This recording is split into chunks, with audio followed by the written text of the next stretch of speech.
প্রশ্ন 1, গান্ধী মারা যেতে পারেন কিন্তু গান্ধীবাদ চিরকাল থাকবে, একথা বলেন?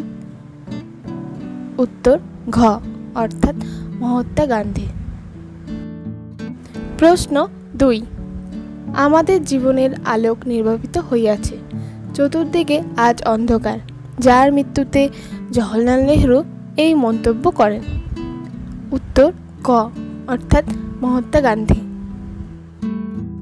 প্রশ্ন 3, বারদৌলি সত্যাগ্রহে নেতৃত্ব দিয়েছিলেন?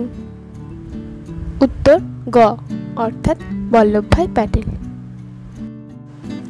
প্রশ্ন 4, প্রথম ভারতীয় যিনি ব্রিটিশ পার্লামেন্টে নির্বাচিত হয়েছিলেন?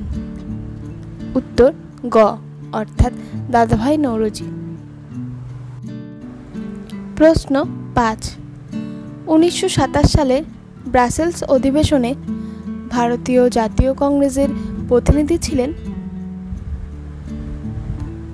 উত্তর গ, অর্থাৎ জওহরলাল নেহরু।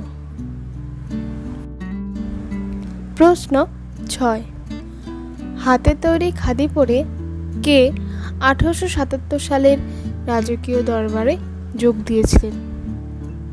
উত্তর ক, অর্থাৎ গণেশ বাসুদেব যোশী।